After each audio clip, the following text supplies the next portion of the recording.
It's showtime, folks. Welcome in. Chasing Big Joe, Wednesday edition, 1025, 1063, The Game. He's Big Joe Dubin. He's Dr. Crane Nick Frazier. And I'm Chase McKay, back in the saddle. Good to be back here in America's Music City after a couple days in New York. What's up, JoJo? Who sits in this chair? Shaq? Why is it 2 feet off? 2 inches off the ground. Paul Kaharski. Paul ain't Shaq. Well, hold on. You're right over there. I feel like I don't know. I don't know what's going on here. Okay.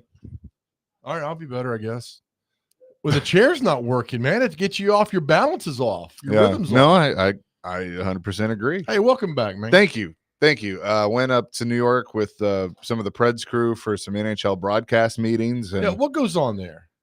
It's a networking event. I mean, it's eat lunch, slap each other on the behind, and go see the Yankees play. Is that basically what we do? yeah? Okay. No, yeah, pretty much. No, a lot of A's going on around. Hey, how you doing? No, but I mean, it was cool. Like TNT had people there, ESPN had people there, all the teams. Like, so it was just kind of a cool way to, So who did you meet? Did you meet anybody famous? Steve Levy. He ain't famous. I mean, he was there. Who else? Give me somebody else. Make up somebody. Gary Bettman. He was there. Okay. I didn't really talk to him, but he was there. She said something to him. Did you drop that Southern accent like we asked you to do? Did you do the one? We asked him, Dr. Crane, to do one thing. Yeah. No, I walked in. I was like, hey, y'all, how you doing? Yeah, okay. That's good. We'll take that. I said y'all. Did you wear a seersucker? No. Seersucker. What is it? Sears? Seersucker. Seersucker. Yeah. Yeah. No. I'm like, see a sucker? That's what you get. No, I did not. No. Well, welcome back. And by the way, I know you're not going to bring it up, but we are. Congratulations on your nomination in the Best of the Best Tennessee poll for host. Was it host/reporter? What is it? I don't. Yeah, radio. I think it's radio host or radio. You're in there with Bob Mueller. No, I'm in there with Bobby Bones. Bob, we don't recognize him. Yeah. So anyway, go vote for Chase and the Tennessean. Because you're not gonna vote for yourself. We know you well, but we're gonna get you over the top here. It's funny. Like I know you have to like promote yourself and everything, and you've taught me a lot of that, and I've gotten better at that. But it's like, look, if the people want to vote for me, I am very appreciative of that. But they got to know. Yeah. All right. Sure. So congratulations on your nomination. Thank you very much. Representing Cromwell Media in that poll.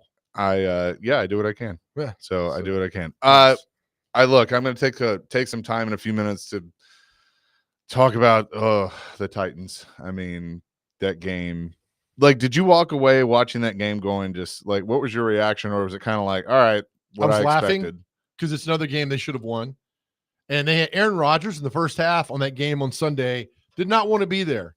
He would have rather been with you in New York City. Probably. But what happened is he started getting comfortable. And once Aaron Rodgers started getting comfortable, I knew the game was off. I knew it was over. And the first quarter, he was scared to get hit, throwing off his back foot. He got an intentional grounding call on him. And then they let him get comfortable, and then he dissected you, and then they won the game. Now, he's not why they won, but he helped the Jets get there. The blame is all around and Will Levis. So that's what happened. Yeah, I mean, it is 100% on Will Levis. But I wanted to take a moment. So, the thing I love about this show, and especially working with you, is it does allow us to be a little vulnerable at times and just be human, because that's what you all are. I mean, we all go through our stuff, and so I wanted to kind of recognize what today is. Today is 3 years since my dad passed away, and worst day ever. I mean, and I've lost like grandparents, and that was very close to, and those are all terrible in their own right. Like, my dad's actual birthday was the day my grandfather died, my aunt, and I had 2 aunts die that day. So it's like, that's not really a fun day either. Right.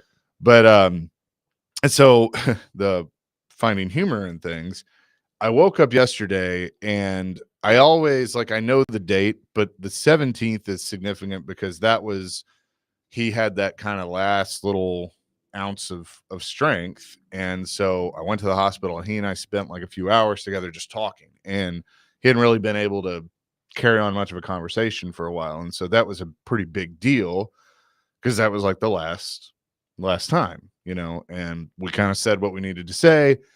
And, his wasn't his last word, but he kind of tells me like he's proud and all that stuff. And he's like, take care of your mama. That was his big thing. And then the next day, I got the call that, hey, we're at the end, come on. And he was able to mutter a few things, but anyway, so I posted yesterday and then I was like, crap, it's tomorrow. Like Right. and it in some ways made me laugh because I can hear my dad going, oh, you're just trying to get rid of me a day early, huh? Okay. Yeah. All right, fine. Yeah. I can hear that's his humor. That's what he would have said. And, so, people have reached out and everything, and it's hard. It doesn't get easier. It's the worst, right. You lost your mom how many years ago now? 13. 13, right. Yep. And you were very, very close to your mom. And, my dad was my best friend. I mean, I was very, very close to him. Like we'd talk every night, man, about sports or about, things that I'm doing here. And, I think the hardest part is like looking back on the last 3 years and just, even though I know he knows and I know he's watching, like all the things that he's missed. Like I became program director 2 months after he passed. And, he always said that was going to happen. He was like, yeah, you're going to run that place one day. Like, and I, in some ways am. Yeah, it's he knew. And like, he'd love, like his favorite thing would be that I'm working with you. Oh, I mean, now you're going to get me now. Like he would, cause he always kind of called that too because you were like one of the first people that kind of took me under your wing when I started here. And so he always loved Big Joe. And, he hated it when you left, but then he loved that he could watch you on Channel 4 because he watched Channel 4 all the time and actually watched everything all the time. Right. He was one of those that it'd be like 2 a.m, Channel 2 a.m, and then like 5 at 4 and then 4 at 6 and all the things. But he would absolutely love what we're doing. And, knowing that we're having success and be like, told you that was going to happen. So, right. So I just, look, I wanted to just take a moment and just, talk about my dad for a second. It helps me. It's therapeutic. Sure I know it's never going to go away, and I don't want it to go away. Like I still reach for the phone to call him to tell him something. And it's like, I don't ever want that to stop. And it shouldn't. It should. What's funny is that I bring up the question of the day and I don't tell you guys what it is because I like your organic reactions. So today was going to be, I had a former intern reach out to me recently and thanked me. He thanked me for taking time with, that's why I spend so much time with interns here, right? I talk to him, I get to know him, we laugh because somebody took time with me. So I had an intern that I took time with, worked in TV. He's successful. He's great. And he just sent me a note and said, thank you. And so I'm like, that's what we don't have enough of. We don't thank enough people. So today, the question is, who do you need to thank on this journey that you have? And we haven't talked about this. And you're talking about how important your father was to you. And did you ever thank him? Oh, yeah. I never thanked my mom. I never thanked her. Yeah. I never said, thank you for teaching me how to tie a tie and, being a single mom and busting your ass every day and raising me because I was a handful. I never thanked her. I never did. And it bugs me to this day. So the question of the day is, who do you want to thank? And tell us who it is and why you want to thank him. I mean, today's a day, it's midweek. We'll talk a lot of sports today, but it's about gratitude, man. And if you need to thank somebody, our text line's open today, 615-737-1025. Get it off your chest.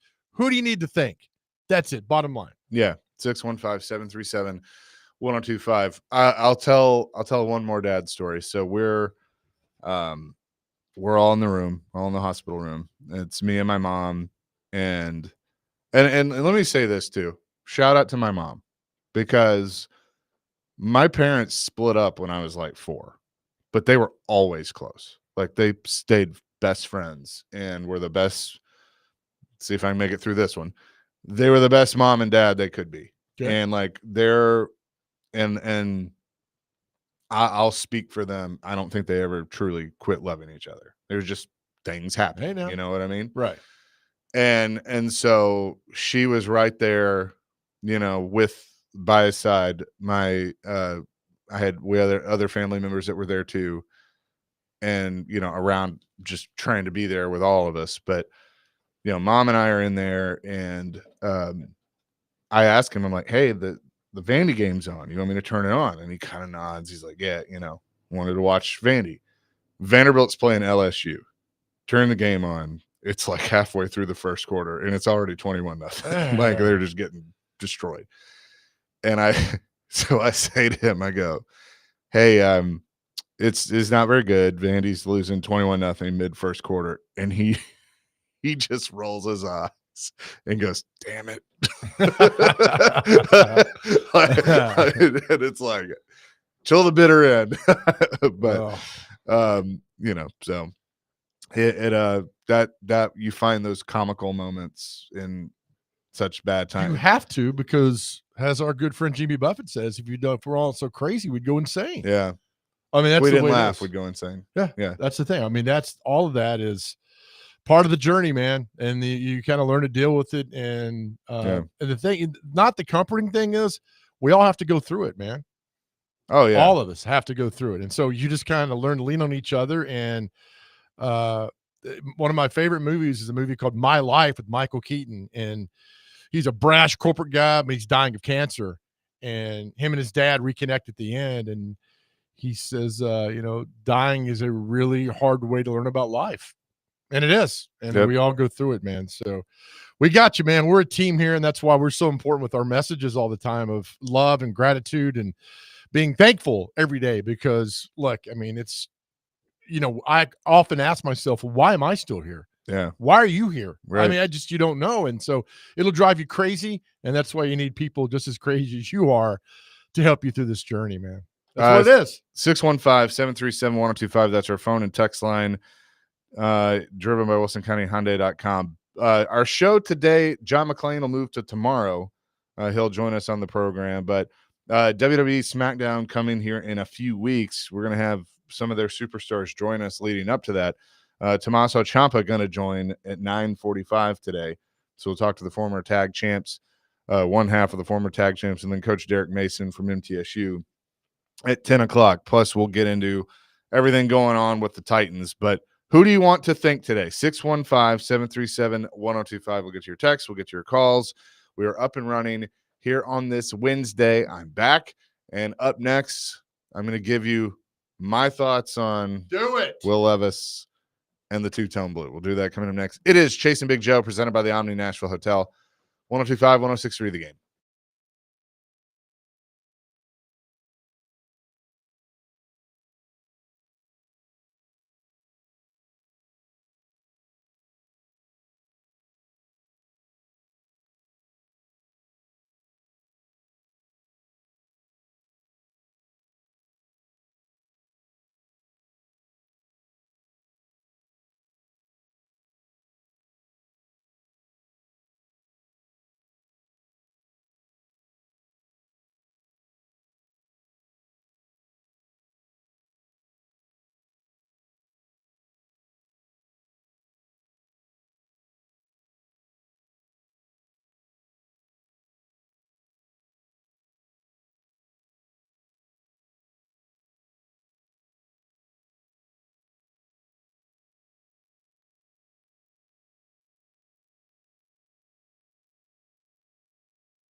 Spears in there, 3rd and goal. Levis looking. Levis tripped and tried to shovel it. That ball is free, and the Jets have it. We saw last week Levis trying to do too much, and it just happened again. Williams jumps on top of it. And the reason it's the issue was that backwards pass. That's how it sounded. CBS. CBS. I walked by CBS. Chasing Big Joe, 1025, There we 106.3 go. The That's Game. 2, right, Dr. Crane? What? We have a list of how many New York references you're going to drop today. That's 2 or 3, right? We got the show. I've never heard of this Come on, list, man. Chase, to be You- fair. Come on, you missed this. I did. You missed this. So was that the play where Callahan loses it on the sideline? Yes. All right. So here's my, I thought about this. Like, okay, I haven't gotten to react to the game. They lost. The quarterback played like crap again. The offensive line is still an issue, and yet they were in position to win a game, and they didn't win the game. All right. Yes. That's my quick little thought on that. I saw Ryan Fitzpatrick post about it. I'm sure that, I know there's been some others, and there's one in particular that I forgot, but I've seen people criticizing Brian Callahan for the reaction he had on the sideline and the things that he said to the quarterback. And when I saw those reactions, my reaction was, this is what's wrong with society today. What did Fitzpatrick say? Was he That like, it was wrong, that he shouldn't Oh, shut up. he shouldn't react that way to his quarterback in public. And I'm like, he made a dumb play again. Right. Basically the same dumb play that he made the week before. What reaction do you expect? Hey, good job. We'll go get him next time. Yeah. That's what's wrong. Like, no. I want him to be pissed off. And like I heard Robbie and Rexroad and Koharski talking about it this morning of, that Brian Callahan's a lot more open than Vrabel was. That, some of the things he's answering in press conferences, Vrabel would never touch. And that, as reporters, they like that. Mhm. And that they don't want that to go away. And the more you criticize how he's doing things and answering questions and stuff like that, you're going to make him not be as open. And I tend to agree with them. Like, I would rather the head coach be open about what's going on with his team. The quarterback made a bonehead dumb play 2 weeks in a row that led to them losing a game. Yep. Yeah. I'm not going to say that specific play lost them the game, but it led to the loss. The punt getting blocked 2 weeks in a row led to the loss, to both losses. So I don't have an issue with Brian Callahan being animated and getting mad at him and asking him what the bleep he's doing on the sideline. And I think if anyone does, like, you need to reevaluate things. You remember when Pruitt grabbed Garantano's helmet during the Alabama game? Yeah. And the people were all enraged about that. I have no problem with a coach who grabbed my face mask. I've never had a problem with that. I don't. And that's like, oh, you can't do that now. Why not? I mean, if the coach doesn't grab your face mask, you need to worry. Mm-hmm. If Brian Callahan's not jumping Will Levis's tail over that, you need to worry. That means they care, and they care deeply about what's going on. So, I mean, the language, yeah, we probably could have. But I'm saying you in the language. But I'm with you, man. And That is a big problem. And here's the other thing. People that actually believe that he cares about your cussing, that's what you're fueling this. Right. What language, man? Like, no, I'm with you. Yeah. I'm with you 100%. So it'll be I like it. And just, that's why we talk about coaches like Ditka and Parcells and Jimmy Johnson. What do they all have in common besides winning Super Bowls?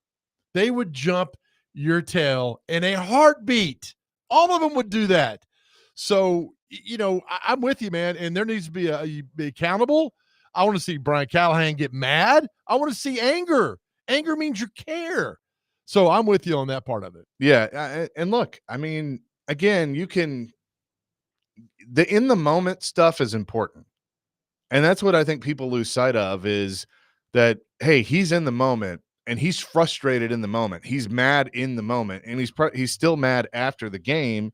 Now he's going to be a little more, thoughtful in how he says things, and that's fine because he's had time to process it. Right.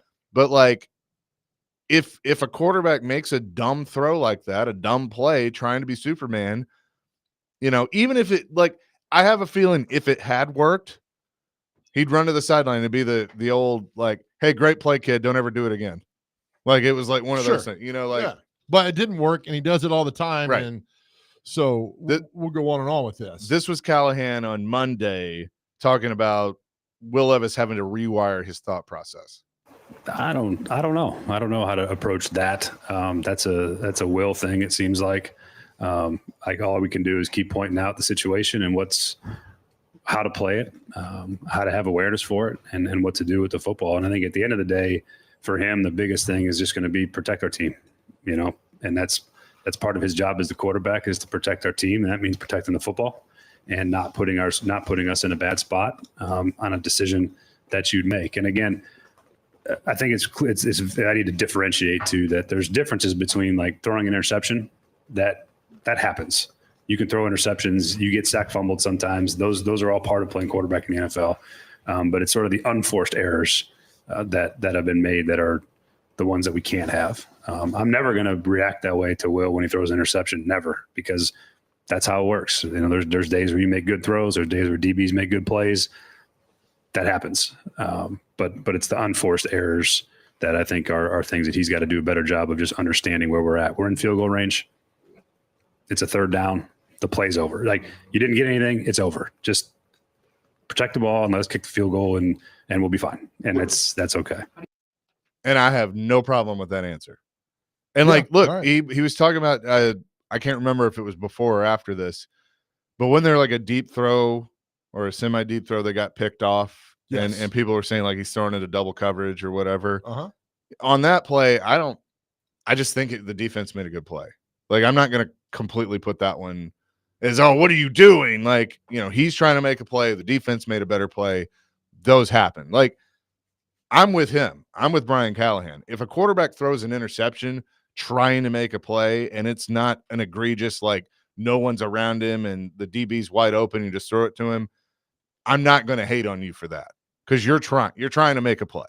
And sometimes the defense makes a better play than you do. But you got to be smart. You got to be smart. And so in this situation, I think Callahan is 100% correct of like, dude, it didn't work.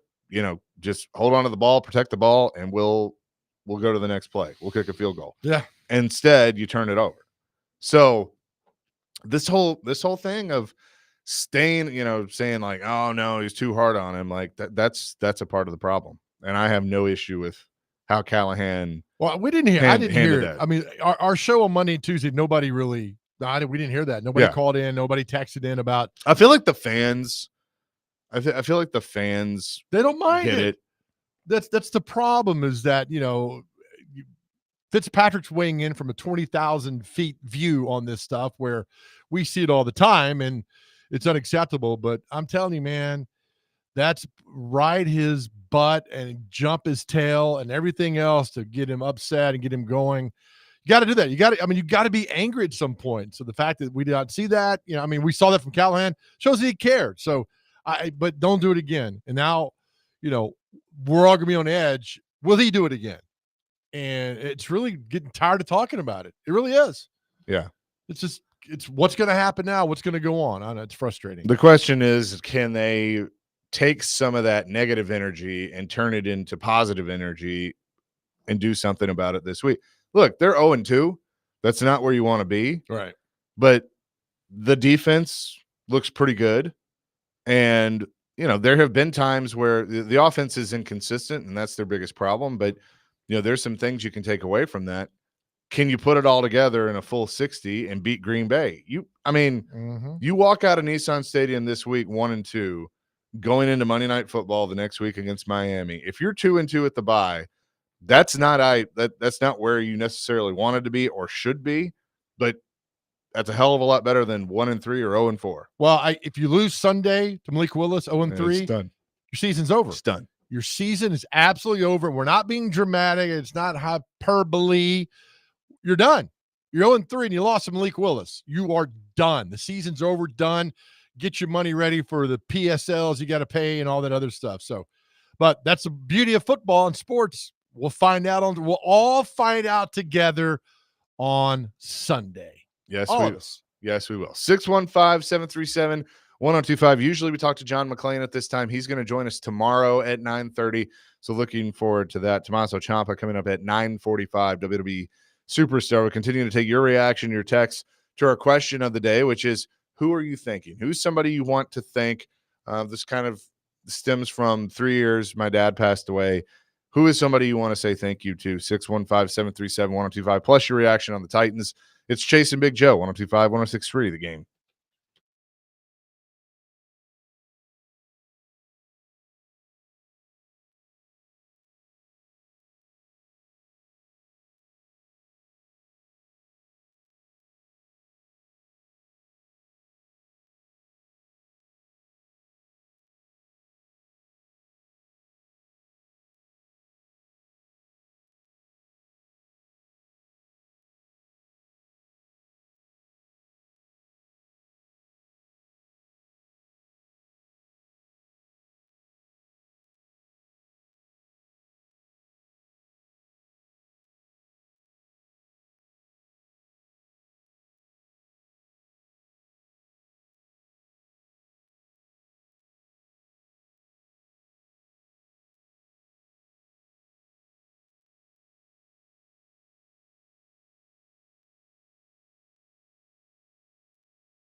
Chase and Big Joe broadcasting from the Busy Bee Plumbing, Heating, and Air Conditioning Game Nashville studios.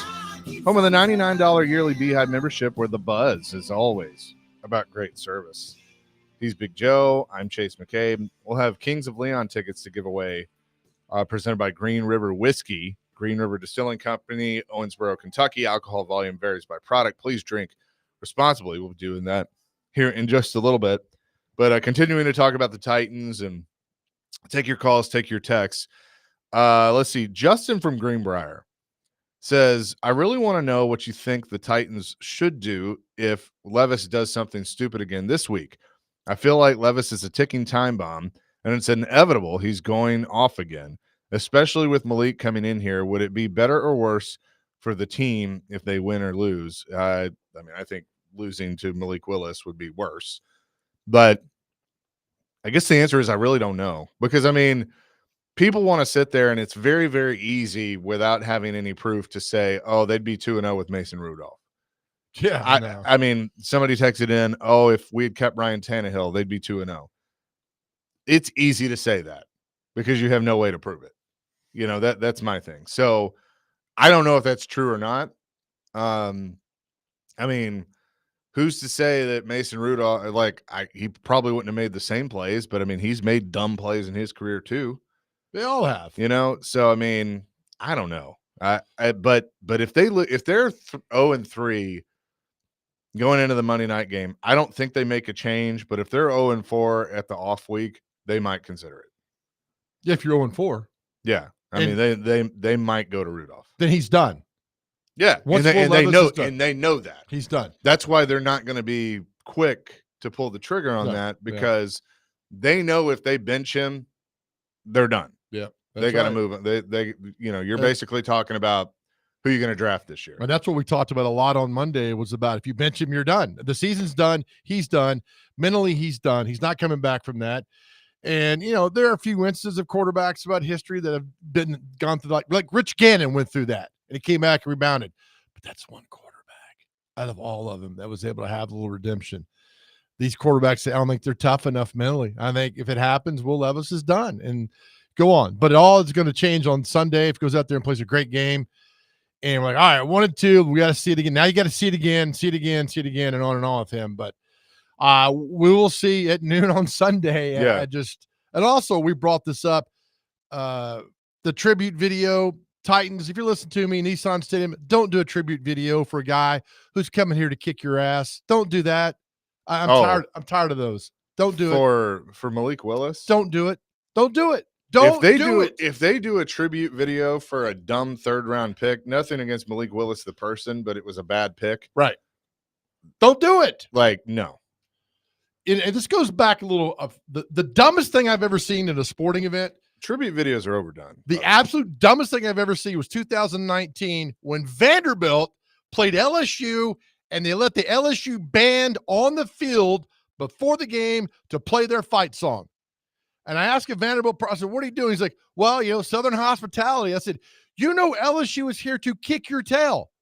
They're here to beat you and embarrass you. Yeah. And Vandy let LSU's band on the field, and it was 80% LSU fans, and they went crazy. And I'm thinking, how stupid of Vanderbilt. How stupid would it be? And I'm thinking stupid. I'm using the word stupid to do a tribute video for a guy who's come here to beat your butt on Sunday. Don't do it. Yeah. Don't do it. I'm with you on that. Yeah, I'm with you. Now you got me all mad. And I had a good day going, talking about gratitude and being thankful, and now I'm mad. Andrew says, Levis, and this is a good text. Levis needs to play the entire year to see what we have. Goodness, folks, who cares what Rudolph is? We need a franchise guy or draft another one. Chill out with the benching craziness. Titans fans dying to go 6-11. And I don't think that's a terrible take either, because even if they are 0-4, you have a pretty good. I think right now fans have a pretty good idea. They've made, some have made their mind up. But do you just grit and grind it and just play it out and just say, hey, whatever happens, unless he gets hurt, he's not coming out. Same reason you didn't trade Derrick Henry after the Ravens game last year. It's a sign you've given up. Yeah. So now if you're 0-4, you have to elicit a change. and he's done. You got the bye week, you got Right. But Rudolph I in mean, there. if you do that, no going back. you're basically saying Will Levis hitting the guy and we're going to move on. Correct. After not even a full If he season, 13 continues games. these piss poor performances, yes, you're gone. You've had time. How much time do you give somebody to prove that their job? You're a boss. No. You let a couple of No. missteps here and there. Yeah. I mean, this doesn't equate to being a quarterback. no, in the I National mean, it's a Football little bit League. different because I think I give people time. Yeah. True time and put everything. And that's the other thing. Like, are you going to, if it's Brian Callahan, do you count the 9 games when you weren't here? Yes. Or do you look at it as, no, the clock started when I took Hey, the you job? do a little both, but you also got to go back. All right, how did we get to this point? Well, he had 9 games last year. Now he's got 2 games this year, and he's doing the same things. And but it's frustrating because we saw the Miami game down there last year in person, and he made some stupid mistakes. But then again, he rallied that team, and they won the game in the end. So that's the frustrating part because you're on the fence. You're 50-50. Is he good? Is he bad? Is he the answer? Is he not the answer? And being in the arena of I don't know will drive you crazy. So Josh says, you forgot McNair. He got benched and came back in, was a great Titan. He never got He benched. got injured. Yeah, it was injury. Yeah, he never got benched. Yeah.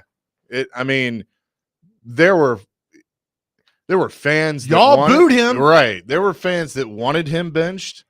And I think that was for some other reasons. But Y'all booed him. That Bengals game, Yeah. first game, y'all booed him. yeah. And don't say you didn't because you did. Oh, yeah.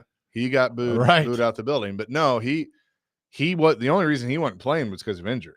And they knew that was a concern and O'Donnell was out there. That's why they signed Floyd and Jeff signed O'Donnell. Yeah.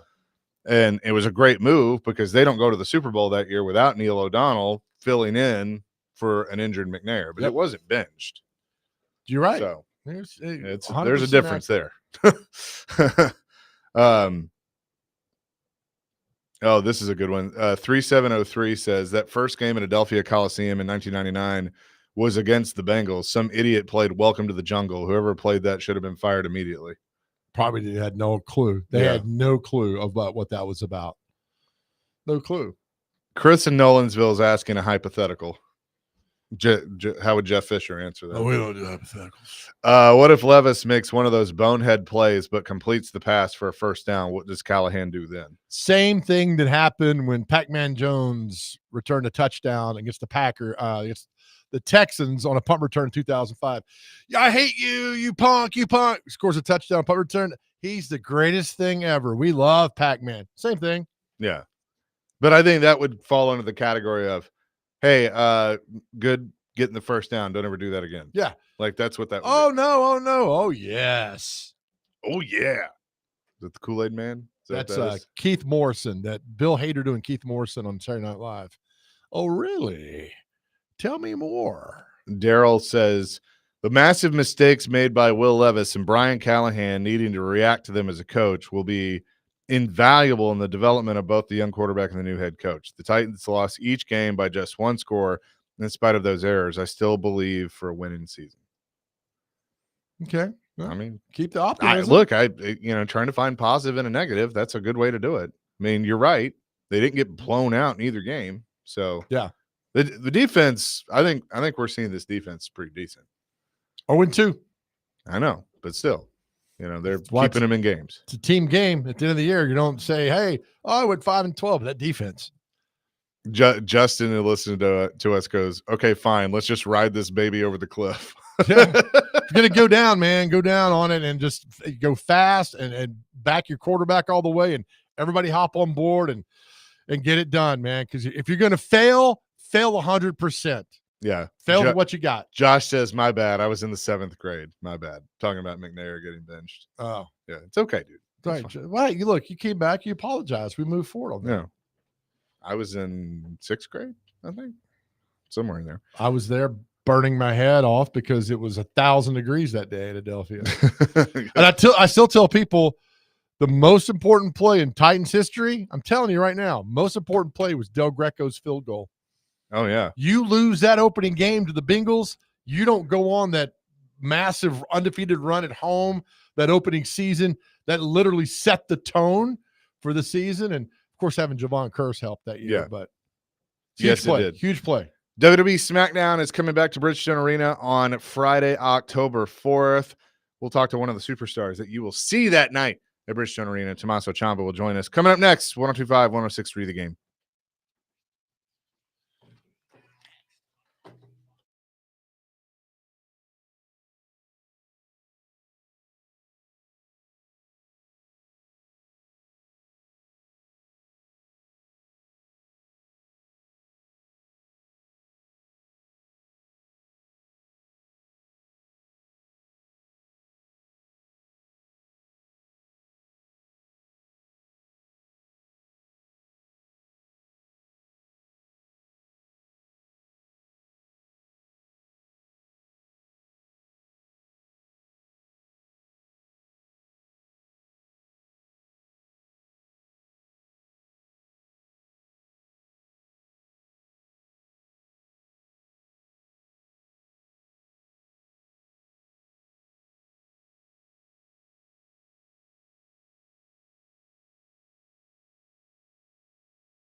Chasing Big Joe, 102.5, 106.3, The Game on this Wednesday. Coming up Friday, October 4th at Bridgestone Arena, WWE Friday Night SmackDown returns to our city live on the USA Network. And one of the superstars that you will see is one half of the tag team DIY. Tommaso Ciampa is on the line with us now. Tommaso, how are you?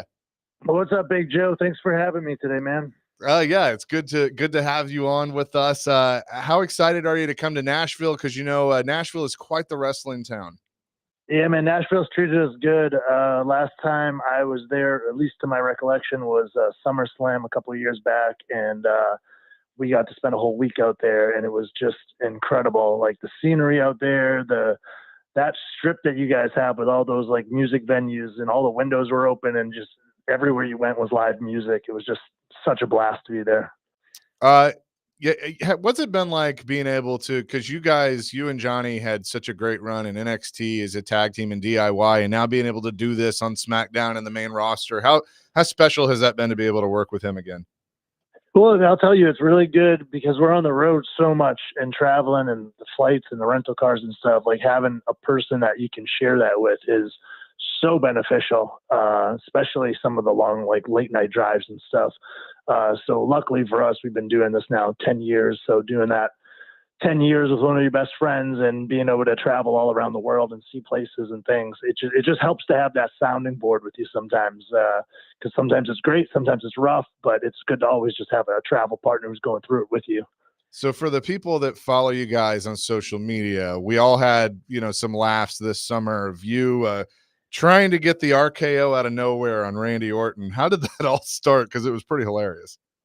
Dude, almost everything starts with a overtired, dumb conversation, and then it becomes one of them like, I don't know, should we just do that for real? It was kind of one of those. It was like us two just at the time trying to figure out like, hey, we're not on TV with some of the top dogs, and we kind of want to rub elbows with some of these guys. And we started to kind of look around and who's there weekly with us, backstage. And Randy's just on fire right now. Like no one's hotter. And he just came back from his back surgery.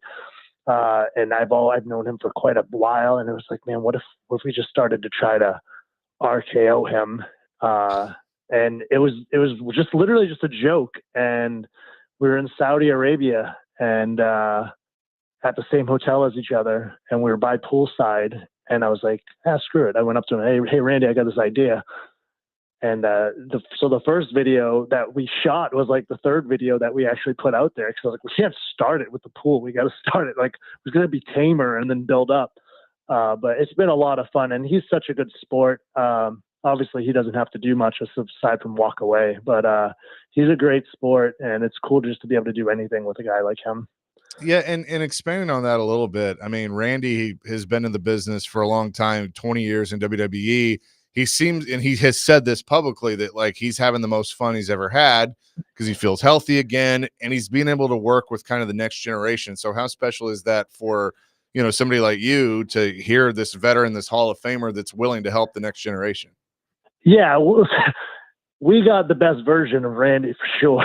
I don't think there's any secret there. And him and I have even had our back and forth in the past because it's just, we come up with the kind of the same mentality of that old school generation a bit. And it's nice now that I don't know what it is about wrestling. The culture of it's just different than it was, even 10 years ago, 20 years ago, whatever. So it's really cool to have old school guys like him. Like we had Undertaker do a cameo. Like it's,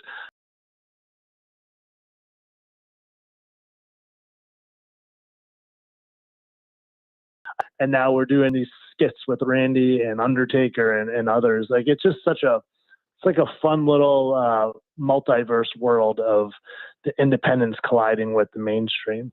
We're talking to Tommaso Ciampa, WWE superstar. SmackDown back at Bridgestone Arena on October 4th. All right, this is Big Joe. Great to have you on the show. It is a true honor. My son is a big fan of yours, and he's so excited for you guys to come to town. My question is, how many days of the year are you on the road? Well, before I answer that, what is your son's name? JJ. And he thinks Shout out to JJ from Tomas Jim. I appreciate that, JJ. And hopefully next time we're in Nashville, we're able to get you to a show so we can actually meet. how about so this? He's skipping his homecoming, his senior year of high school, to go see you at Bridgestone Arena. Oh, that's good. Well, it's good and bad. Right? It's good and bad. You got to enjoy those kid moments while you have them. But that is very. Hey, if that's what he wants to do, if that's where his priority is, then I'm not going to fight it, because I remember high school and I remember wrestling being above all else at that time in my life. So that's cool. He told me, he's like, Dad, you love the Super Bowl. He thinks you guys coming here is the Super Bowl. And that was my question, is like, this impact you have on these teenagers, these young men. I mean, it's just far more that come to the ring. I mean, he idolizes you, guy, which some people say, well, that's too much. But no, I mean, he really thinks the good and the bad and everything that goes on with it. He just loves it, and what you guys do for everybody. Do you feel that when you travel the world? So now, yes. I'm nearing 40 years old, and I have a little one of my own who's turning 6 soon.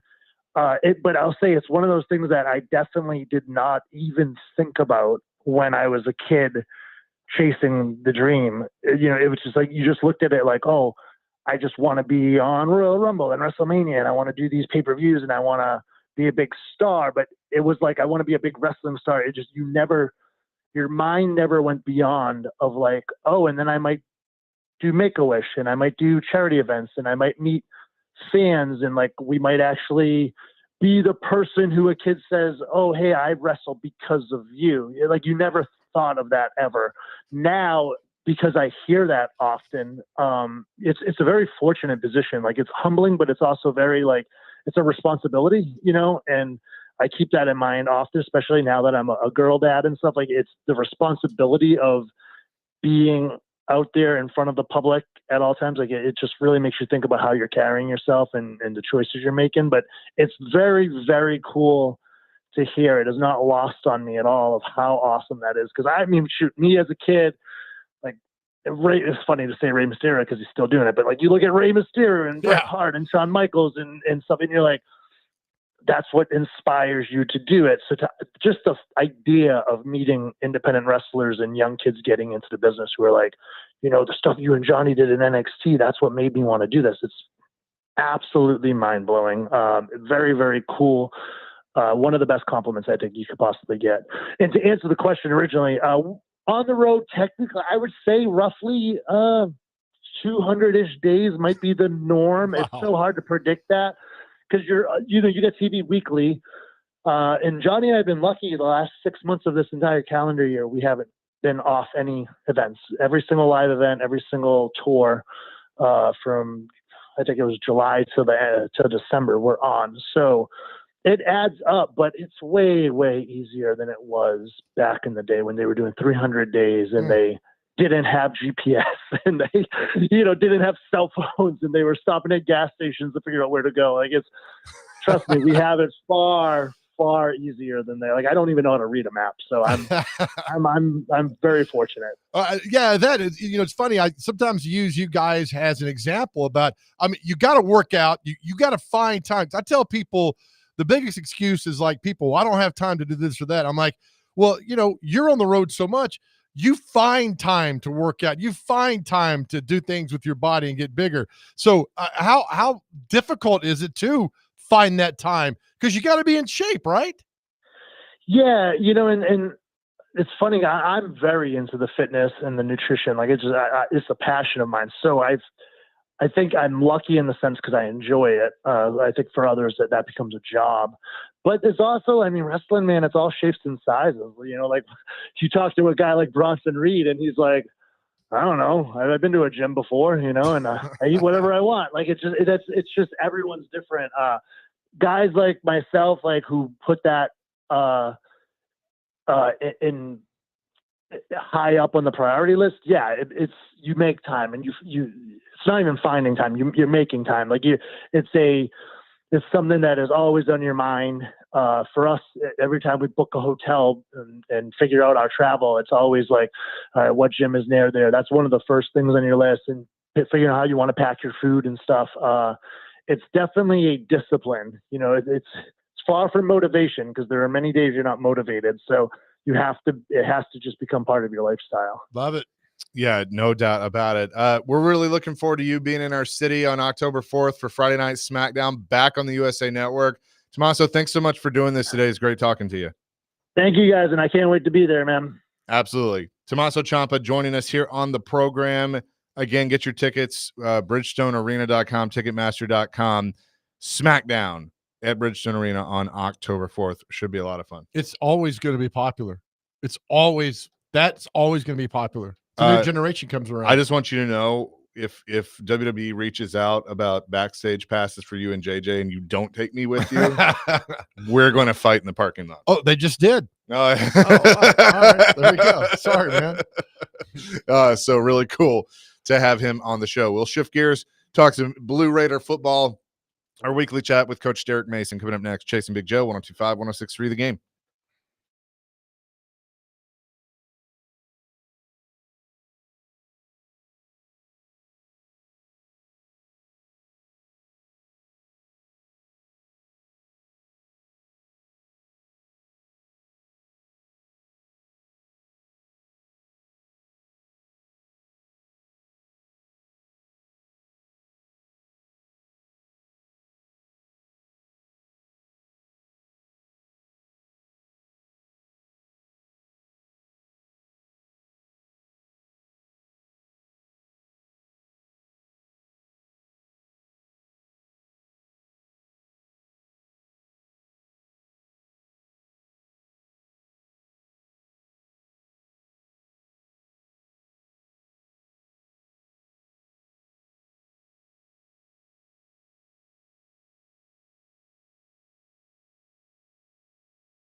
Hour number 2, Chase and Big Joe, 102.5, 106.3, The Game here on this Wednesday, continuing our discussions. Now, we talk some Blue Raider football. Coach Derek Mason joins us on the program as he does every Wednesday. Coach, how you doing? I'm doing well. Chase, Big Joe, just trying to rebound, get back. Man, we got Duke this week. Man, excited to have an opportunity.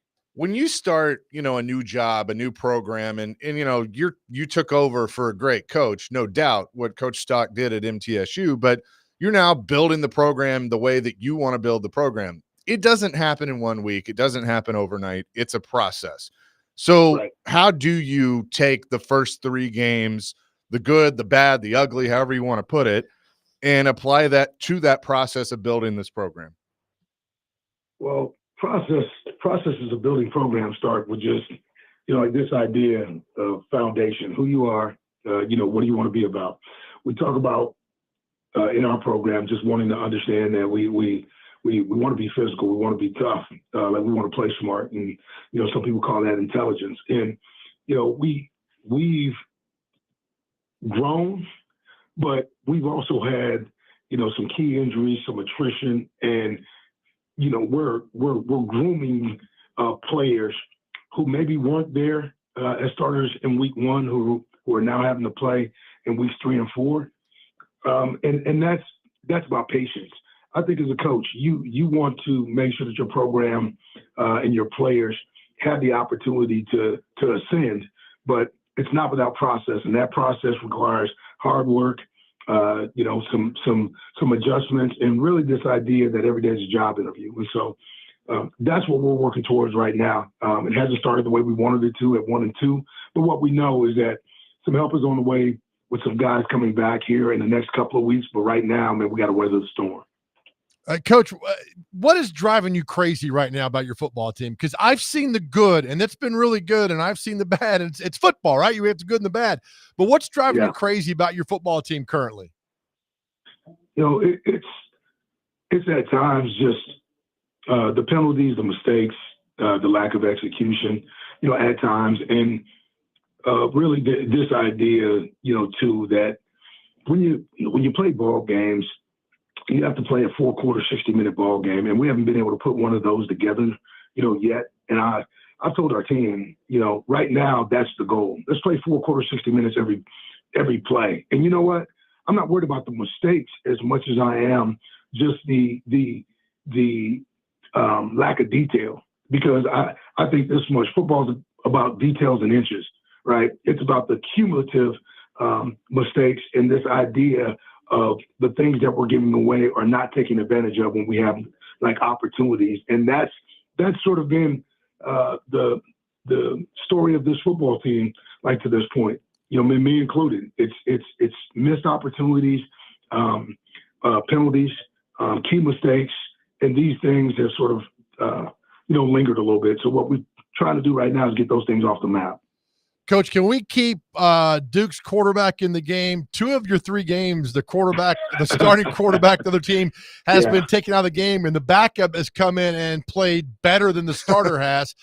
That's got to be frustrating too, because the Western Kentucky quarterback, you guys threw everything at him, and sometimes the guy's having a great day, and that backup quarterback had a great day.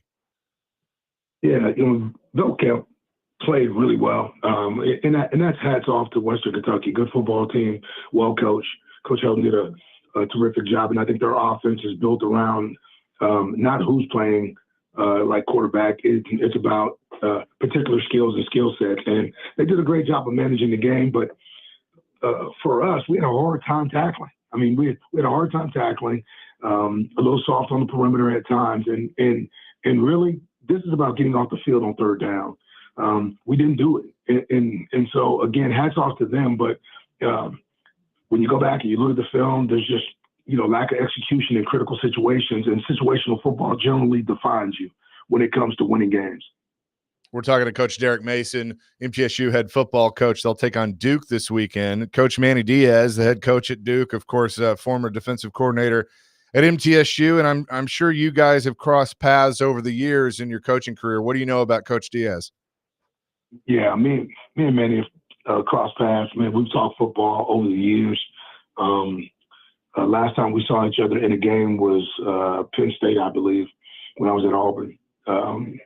But man is smart, extremely bright, man, and I love his charisma. We both have similar styles in terms of attacking, in defenses. I like now just seeing, him in his second go around too at Duke and what he's doing. He's trying to create a football team that's tough. They don't make a ton of mistakes. They play well in all three phases. He has a good quarterback in Malik Murphy, who looks to be more like TJ Finley, a guy that likes to stay in the pocket and spin it.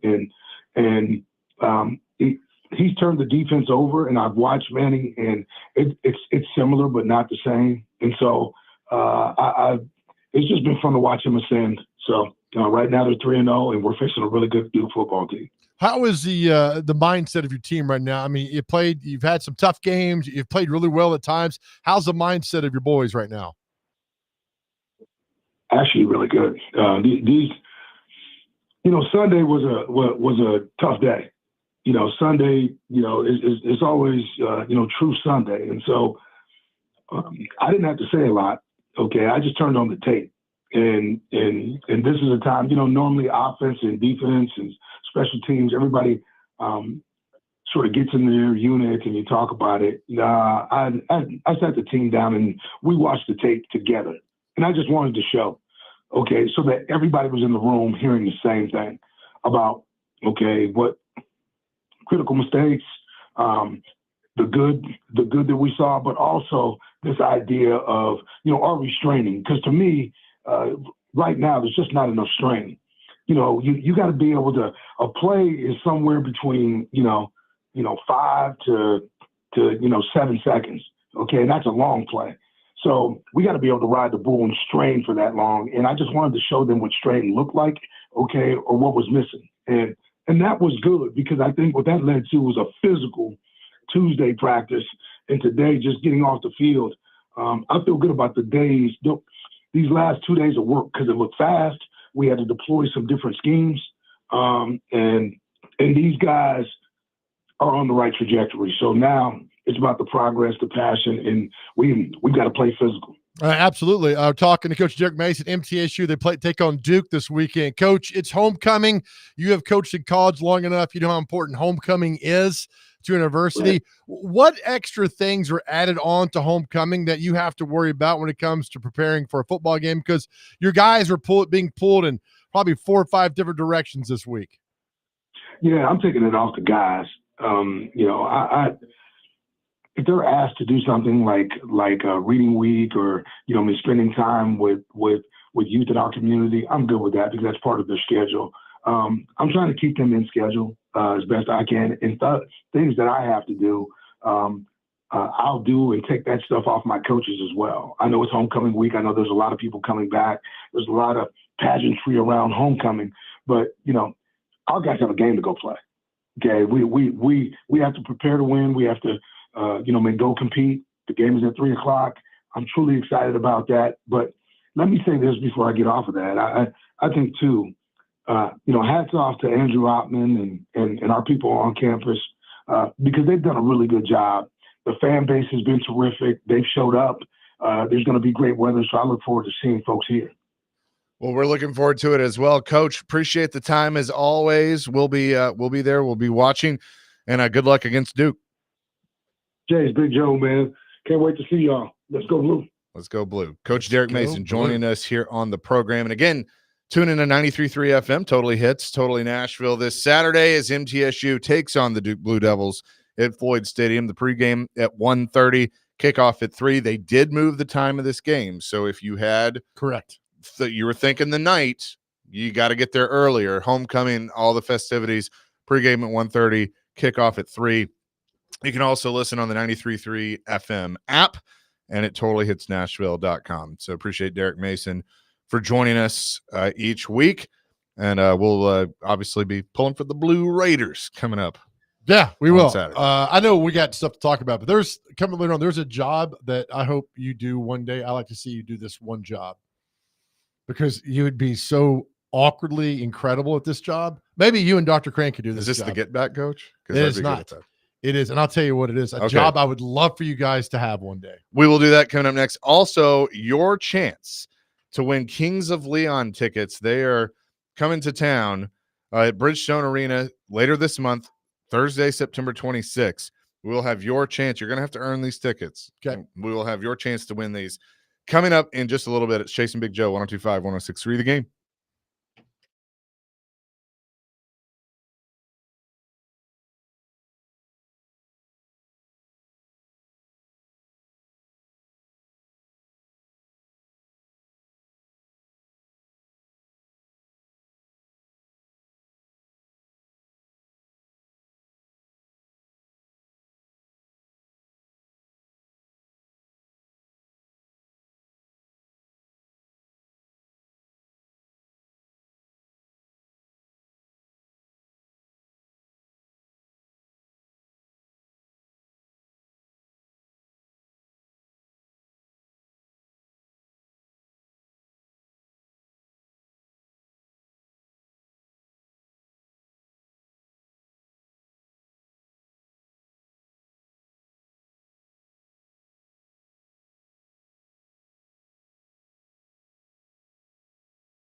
Chasing Big Joe, 102.5, 106.3, The Game. Hey, join Jared Stillman, Chris Sanders, and our Derek Mason at John Bon Jovi's this Sunday from 9:30 to 11:30. It's the pregame show. They'll break down the Titans' Week 3 matchup against the Packers and give you the latest updates before the game. The pregame show is presented by Parman Tractor and Equipment, Sundeck Nashville, Sloan's Motorcycle ATV, and award-winning Blue Note Juke Joint and Blue Note Crossroads Bourbon. Be sure to stop by and say hello and to check that out. All right, so what job is it you think I should do that would be entertaining for So you? I was watching the TV behind you, which I always do because I get distracted easily. We know. And they had they had a celebrity gossip person on, and just watching her, and like she's just throwing out random stuff like Ben Affleck and Jennifer Lopez. I like to see you and Dr. Crane. I think Dr. Crane would be better at that than I would. take over the celebrity gossip roles on these network magazines. I'm not a gossip person. Yeah, I don't like gossip. Chase knows this. I like coming to work, do my thing, go home. but Yeah. celebrity gossip. I mean, in New York City. I don't follow Ben Affleck. I don't follow the Brad I'd Pitts like of the to world. see you two yokels. XO Gossip Girl. You two yokels up there trying to figure this stuff out, and then You know what's funny about that though? Like, so my mom is big into that. Like, Oh, did yeah. you hear that this is going on with this celebrity and this is going on with that celebrity? And I'm like, every time I'm like, I do not care. I really don't. Like, I don't care. Right. I don't care that Taylor Swift walked down the street and Yeah, you you know, do. no, I don't. Yeah, I you really don't. I- Oh, you've changed. Okay. I had no, I mean, like, I like Taylor Swift, but Right. like, I don't care about every waking moment of a celebrity's life, like who's dating who and who broke up with who, and who likes this food, and like Right. and there are people that are obsessed with that stuff, and it's just like I don't care. Yeah, to be that columnist. I mean, we know some together, and what they do. You have to be an extreme kiss ass fake laugh person. Yeah, Like you just have to be. And look, do you want to be part of that? I mean, I got a great fake laugh, which I use a lot, especially on the show. But as far as kissing butt, I'm not doing it, man. I'm not. It's not healthy. I was asked today. Somebody asked me today. Says, "What do you do?" Say, I got a sports talk show. Chase McCabe, blah blah blah blah. And the first question they asked me, "Do you think Travis Kelce and Taylor Swift are going to make it?"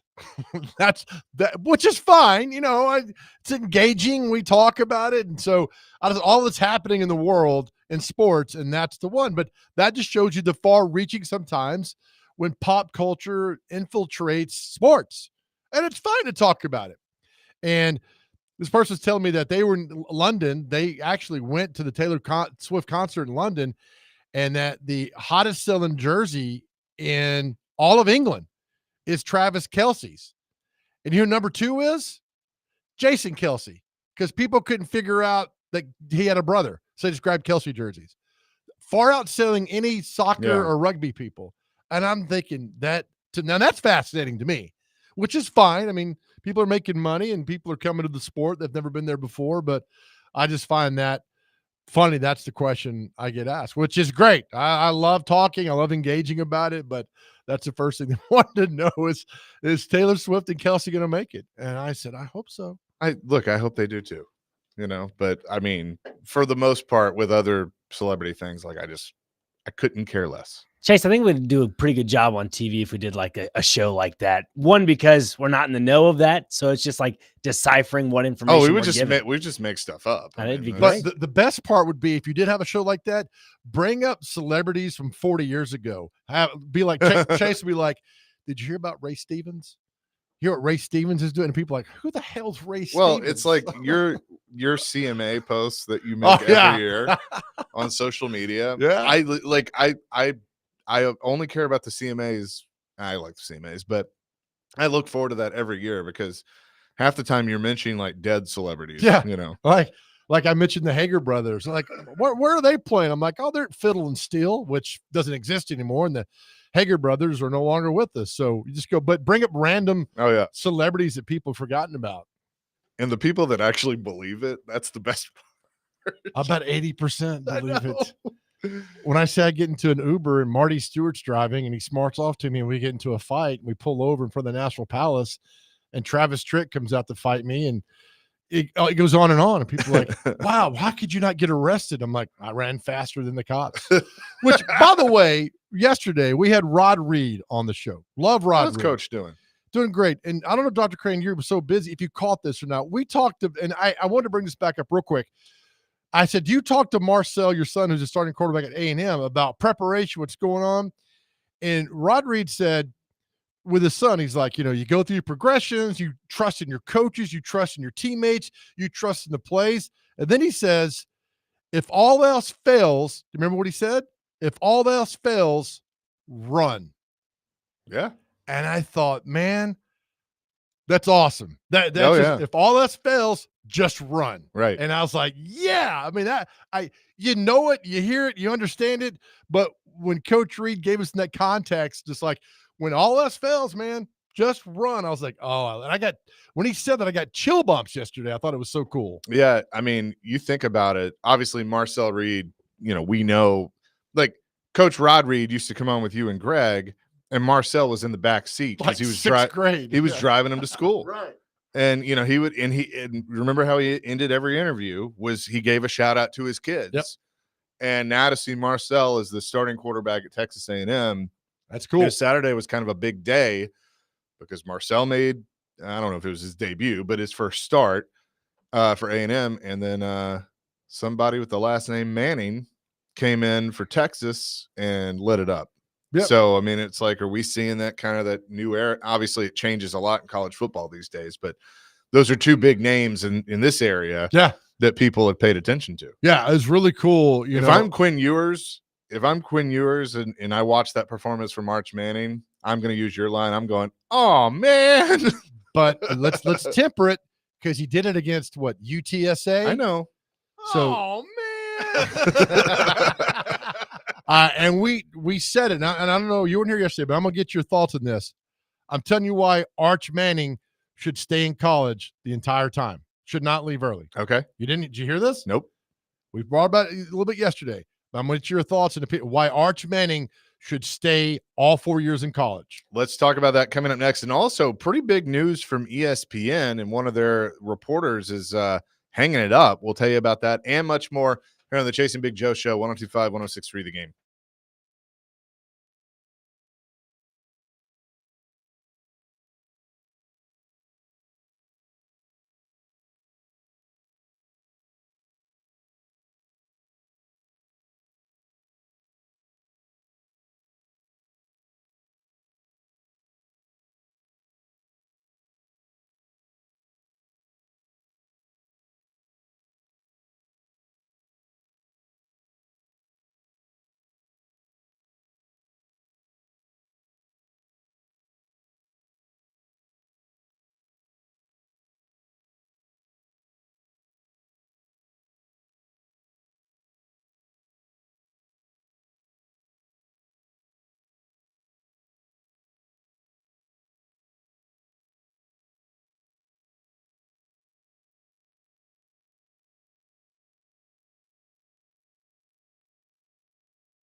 always think of Homer Simpson when I hear this. Jason Big Joe, 102.5, 106.3 The Game here on this Wednesday.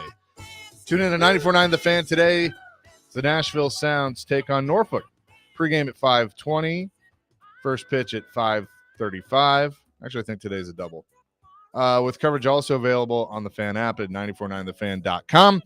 Sounds Baseball is presented by Twin Peaks, Family Leisure, 5 Points Roofing, and Busy Bee Plumbing, Heating, and Air Conditioning. Let's give some tickets away. Dr. Crane, I will tell you the answer to this question. You may already know the answer to this question, but if you want to go see Kings of Leon at Bridgestone Arena later this month, Thursday, September 26th, this contest presented by our friends at Green River Whiskey. Very good. Disclaimer. Oh, sorry, I shouldn't read that part. Wait, what are you, Joe Biden? What's going on over here? No, I'm Joe Rexroad. I read the part you don't read. Green River Distilling Company, Owensboro, Kentucky. Alcohol volume varies by product. Please drink responsibly. Again, Green River Whiskey. You have to answer this question. So Josh Heupel returns to Oklahoma this weekend as the Vols take on the Sooners. He was their quarterback. He was the runner-up in the Heisman Trophy voting in the year 2000. Who was he the runner-up to? Who won the Heisman in the year 2000? 615-737-1025. That is the question you have to answer, and you'll go see Kings of Leon Thursday, September 26th at Bridgestone Arena. Do you know who came in third that year? Ooh. I don't. 2000? Yep. I have no idea. Drew Brees. Drew Brees, Purdue. Guess who came in fourth? They invite four to the ceremony, Yeah. easily. Yeah. So one was, two was Heupel, three was Drew Brees, four was LaDainian Tomlinson. Okay. LT. There you go. 615-737-1025. And the Chargers had two of those. Isn't that crazy? You're right. They had Brees and LT, and we're terrible. Yeah. Can you imagine though? Like, people don't realize how much Drew Brees could have changed history. Dr. Crane? Always on the phone. That's what Yeah. we talked about yesterday. Yeah. Drew Brees could have changed history. Yep. Had he gone to Miami with Saban, would Saban have ever gone to Alabama? Probably not. And Saban instead got, Dante Culpepper. because he was worried about Drew Brees' shoulder, Mm-hmm. and the rest happened after that. Yeah. Small world, man. Worked out for the Saints. Yeah. It's like you didn't even miss time because we're talking about things that you weren't hearing And about. I'm always paying attention. I know. So we talk about Arch Manning. Yep. Of why should not go. So he's making $3 to $4 million NIL. They say next year, if he stays, he can make $15 million Yeah. as a junior. Yeah. The $15 million. So I know the Mannings aren't hurting for money. I get all that, They're doing okay. but he could make Do we have a winner? The Yes, answer- we do. Okay. $30 million. His first 4 to 5 years in the National Football League, he's not making that. No. So why not enjoy your The college incentive's experience? the incentive is gonna be there for the big players Yep. to stay because they're gonna make more in college. And the joke used to be like for a rookie quarterback, like he was making more at Texas than in the Take a NFL. pay cut. Yeah. But it's kind of true now. Yep. Now that's going to be what's going to be interesting is do the NFL owners combat that? Which I don't know if they will, because billionaire, what do rich people want more than anything? More money. More money. So That's how I am. sure, Right? yeah. I mean, More but money. like I don't know. It's going to be interesting to see. But and you're right, his debut is against UTSA, but we all talked about Quinn Ewers being and honestly, I thought he was the favorite for the Heisman. Even though I put a little wager in on Nico, and just let's just see. Let's just watch that play out. Let's change that award to best quarterback. It's not the best Yeah, player. I know. Let's just do that. Who right was the now. last non-quarterback to win it? Was was it it- Woodson? I know. No, not Adrian Woodson. Peterson, I think. He didn't win it. He didn't? Nope. No, he won Did not. MVP. You're right. Who was? Woodson in 97. Remember, I can rattle off. I mean, he had a receiver, didn't Waddle win It's it. recent. It's recent. Rattleoff's a hockey player. Oh yeah, it is recent. He's right. It is recent. It was like 3 years ago. Well, you had Daniels. You had Bryce Young. All right. You had the receiver from Alabama. What's That's his it. name? Non-quarterback. Waddle, Yeah, right? No, Devontae Smith. Devontae Smith. Yep. Who's Waddle? He's the Miami wide receiver. He's the Waddle. He's Yeah. the other Alabama It is a little receiver. penguin thing. Yeah. Percy. Okay. What's his name? Jalen Waddle. Jalen Waddle. What's the receiver that won it? Devontae Smith. Smith. All right. I'm usually He's good on so those. 2020 was the last time it was a non-quarterback. Yeah. All right. Well, good. And then before that, Let me get this. Burrow in 19. 18 was Murray. 17 was Baker Mayfield. 16 was Lamar. 15 was Derrick Henry. there you go, Derrick Okay. Henry. Thank you. And before that, no. Oh, it was. Hold on. 14 was 13 was Winston. Oh, come on, Joe. 14 was Mariota. Yeah. What was that? That was me. I was about to start quacking. We'll go on and on. No, I just think that It was another Alabama running back. It was Mark Ingram. 2009. Yep. My goodness. So yeah, I mean, it's like every See, once in a while. I'm an old man, so I go back to 1980 when Hugh Green should have won the Heisman Trophy over George Rogers. Hugh Green was a dominating college football player at the University of Pittsburgh, dominating, and did not win. And so that just still bugs me. And I was only 11, 12 years old then.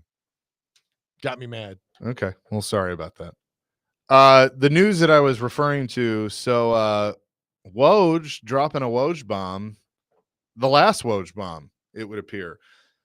He announced that he is retiring from ESPN and the news industry, and the reports are he's going to go be the GM of the basketball team at St. Bonaventure.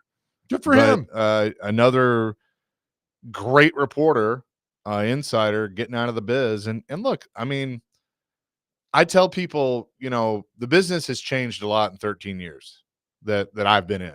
And like you told me, when I got in, like, hey, it's going to change a lot and ebbs and flows. But I mean, you're seeing really, really good people that are just like, I can't deal with the stress anymore. One of the And they're getting greatest out. characters in all of movies, it's a true story, was Howard Stern's Pig Vomit, Yeah. right? The consultant who Yep. comes in. It's real. That is a real person. And it's in TV, big time. And I can just see some guy coming in. Hey, we're going to need you to wear a different tie. You need to wear more colors in your suit. And he's thinking, I don't know, this is what's happening to him, but I've heard this of going, I can wear a t-shirt. I'm not here for the style. I'm here for the content to give you. And he probably said, you know what? I got tired of this. Well, we're going to make change around here. You know what? I'm going to make a change first. I'm going to go do this. Good for him. Go be happy. Whatever it is, go be happy. Yeah, I agree. And by the way, the answer to the question, the 2000 Heisman winner was Chris Winkie. Former Tennessee coach. Yeah, he was. He was a quarterback's coach, right? Something like that. Yeah. Yep. But he was Florida State. 27 years old. Shouldn't have Yeah. been allowed to do that, but that's what the rules were. Yeah, at the there was time. it was him, like Brandon Whedon was one. I mean, there were guys that were, well, now you got like 8-year seniors. I'm like, what are we doing? That's ending. That's all ending now. This is the last Yeah. year of the COVID. Yeah. Of the COVID players. And the injuries. And There are 32 7-year players in college football right now. Middle's got 2 of them. oh, really? 7-year players. That's crazy. 7. I mean, it took me 11 to graduate And college. people thought Van Wilder wasn't real. What's the line of Tommy Boy? I graduated in 7 years. He's like, yeah, we call them doctors. Hey, I mean, I call it the scenic tour. But you graduated in what? 6 years? 5, 6 6. Dr. Crane? with a break. I graduated in 4. Of course you did. I think really 3.5, but I took a gap year. So if you just go off the education, it's 3. You worked at Gap? Which Gap? Not that gap. No. The Gap for kids, they said you can't come back because these clothes don't fit you anymore. I was like, all right, I understand. Well, I'm glad that's the reason they told you to leave. Yes, that is the reason. Instead of something else. He got promoted to Banana Republic. So Nice, man. what it Which Republic? Then Old Navy and all Okay. that. But, Oh, yeah. you made the rounds there. Proud of you. So you Good. graduated less than 4? Yeah, I believe so. It was like 3 years, and like I was 1 semester early, basically. That's what happened. But Love it, man. Congrats, buddy. see, I just used to joke like, no, I want to have a class in every building at MTSU, and they keep building new buildings, so I got to keep saying.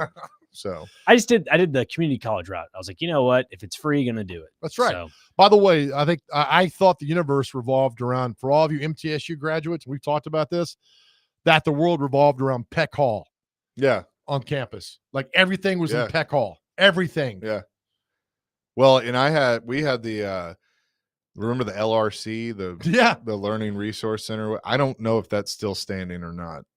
They were renovating, or they were either tearing it down or renovating it or something. It was closed my last semester. So, but I had classes in there. That was where the TV studio and the radio station was before they moved it to the MassCom building. Nice.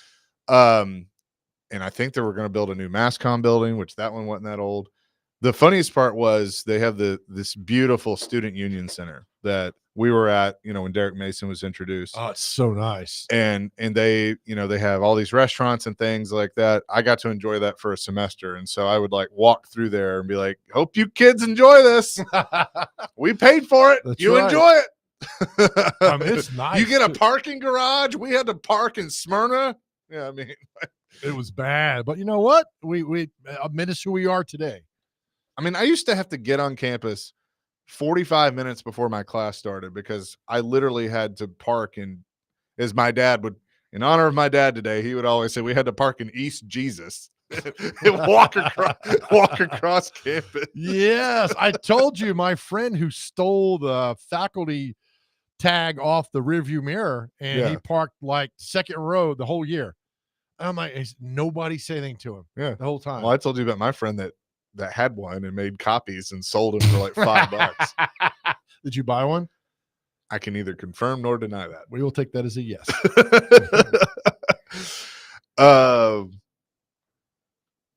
What? Never mind. I see text sometimes and I'm like, what does this mean? Coming up next, we'll tell you what day it is. Also, celebrity birthdays. Thanks for having fun with us here on the Chase and Big Joe Show, presented by the Omni Nashville Hotel, where we will be tomorrow. 102.5, 106.3 The Game.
Chasing Big Joe, 102.5, 106.3, the game here on this, what day is it? Wednesday.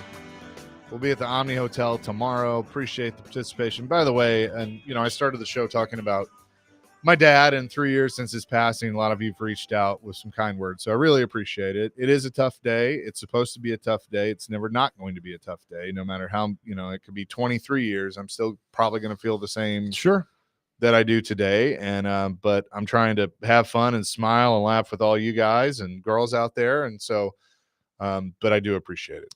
So you're not going to bring it up, but we will. The Tennesseans best of best poll is out there, and Chase McCabe is representing Cromwell Media. I've already voted for you 6 times. Best radio personality, Chase McCabe, 102.5 The Game. Chase will not tout himself, but we will. So go there and vote for Chase as best radio personality and show host. If you vote for the guy that's above you in this, I will defriend you in life, because I cannot stand that guy. But we love you, so we're going to vote for Chase for best radio personality. You're going to bring it home. And my God, the after party will be at the Donaldson Pike Waffle House. Oh, and looking forward to that. we're going to shut that place down. Let's not forget about the float, Joe. The float. Oh, we were going to tell them that. Yeah, we've put you in to be the Grand Marshal of the Donaldson Hermitage Parade. So we're gonna okay. Somebody's gonna. Was it Seamus? Didn't Seamus do that a few years ago? Yeah, Seamus and Jeannie Seeley. So we're gonna get somebody to donate us a convertible, and then we're gonna put you in the back, and you've got to wear a what do you call that? A sash. A sash. Yeah. A sash. So wait, is this like a done deal? No. Oh, okay. We're getting there. I got nervous. You signed me up for these things, like we'll get you there, man. Just get something in the mail. Hey, you're going to Donaldson this weekend. So just go vote for Chase. What? Why? Everybody's invited to the after party at the Waffle House on Donaldson Pike. Well looking forward to it. With that, let's get to what day is it in celebrity birthdays. All right. First on the list, we have Chiropractic Founders Day. So, hey, how about those chiropractors? Hey, how about that? We also have First Love Day. So I guess the first love of your life, I guess. I don't know. Just has a big kiss face on it. Nani, right? Yes, she is. Yep. And my mother. Yep. Let's see. Hug a Greeting Card Writers Day. So I guess people that make greetings cards, you just hug them. I don't know. International Equal Pay Day. So it's internationally. International Read a Ebook Day. I don't know. You all right, Joe? Keep going. All right. National Cheeseburger Day. Big fan of that. Love me some nice Angus beef. Put some cheese and bacon on it. Unbelievable.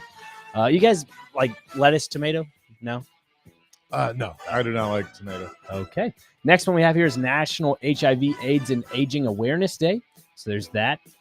National Red Velvet Cake Day. Big red velvet I guy. do like some red velvet. Cream cheese. All right. National Respect Day. So respect those. Let's see. National School Backpack Awareness Day. Gotta love that. Let's see.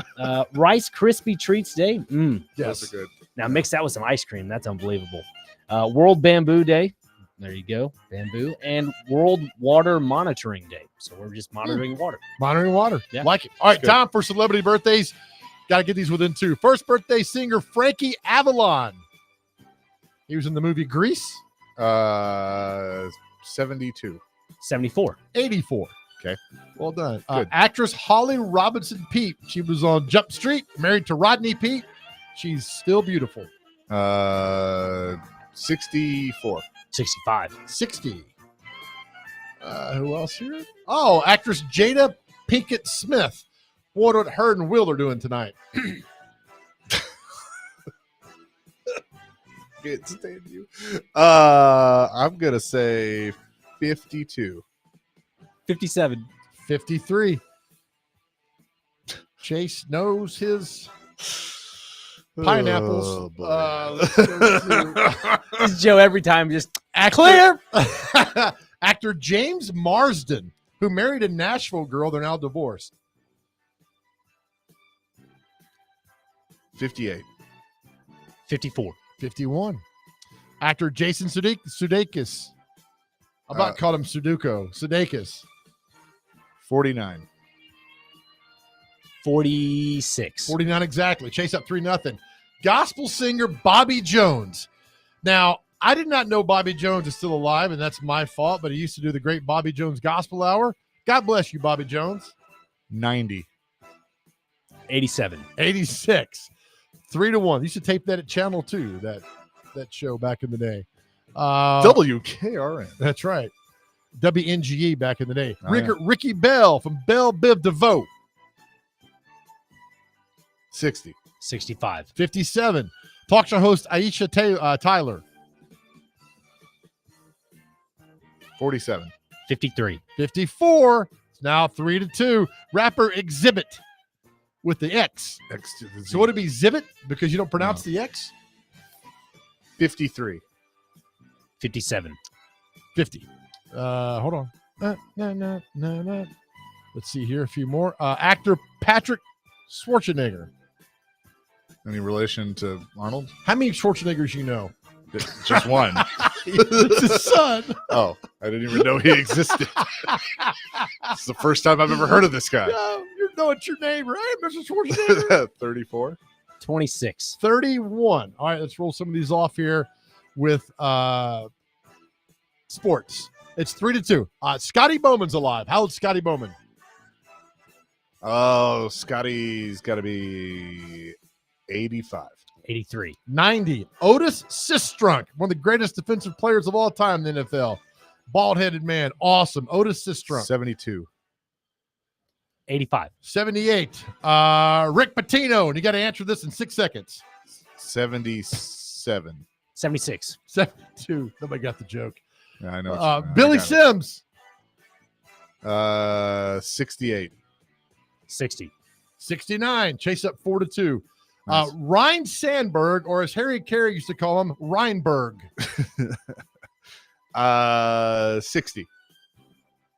57. 64. Chase up 4-2. Down the last two. Tony Kukoc. Oh, love Tony Kukoc. 57. 61.